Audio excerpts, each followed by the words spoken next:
Tom, as we talk about the project, what's the status right now that we have for the Wonderwood project itself? Well, currently the contractor is working down by Gately Road. They have done all the cross drains up through the corridor. So now they're doing the main trunk line that's down by Gately heading to the west.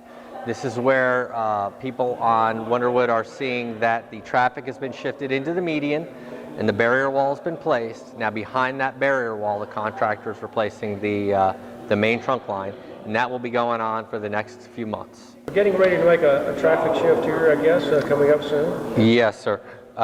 Currently down at Gin House Creek, which is towards the western end of the project, coming up between St. John's Bluff Road and down by where Fort Caroline come in.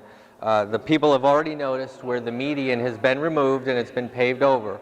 On June 13th, the contractor intends to switch traffic, and what we'll do is we'll go from 4 lanes, 2 in each direction, to 2 lanes, 1 in each direction, which is anticipated to cause some backups during rush hour. And the reason we're doing that is because now they need to get into the Gin House Creek Bridge and take out the approach slab and the asphalt just off the approach slab and repair the big dip that's in that right now. So that's where the dip is right here? Where the dip is right here on the west end of the Gin House Creek Bridge. Both bridges, people currently right now, there's a couple steel plates that are put right there where we've done some of the drainage work, but now these approach slabs have got to be replaced. And so we can only do one side of the road at a time. We move traffic over to one bridge, and then we'll tear out the approach slab and the asphalt, do some soil improvements underneath there to support the weight, then pour the approach slab back on grade, and return the asphalt to where it's supposed to be. Then we'll switch traffic. Each side is to take no more than 45 days.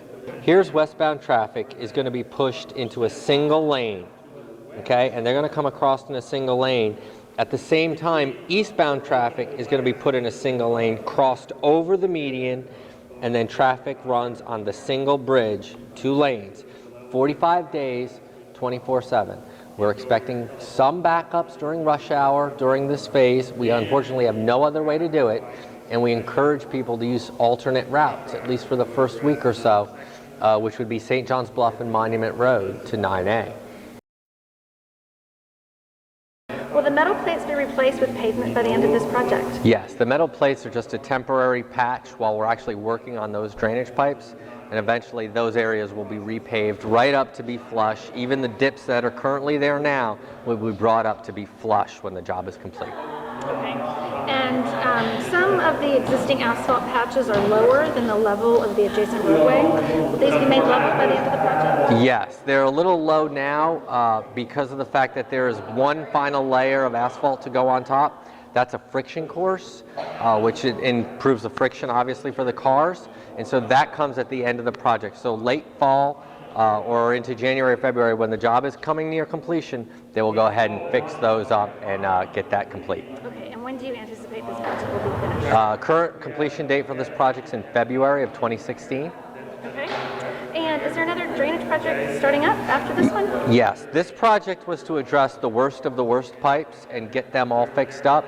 The department is currently in design on a second project that is anticipated to go to construction in 2017. And is there a, what are the limits of that? Where does that start? That project is the same limits as this project, basically from approximately the Intercoastal Waterway down to Fort Caroline Road at the other end, not quite to 9A. Okay, and how about landscaping? The landscaping that's been removed or damaged, is it going to be? Yes, all the landscaping that was removed, it is in the contract to replace in kind with the exact landscaping that was there. It was all documented, surveyed, and photos taken before the project started, and that will be repaired.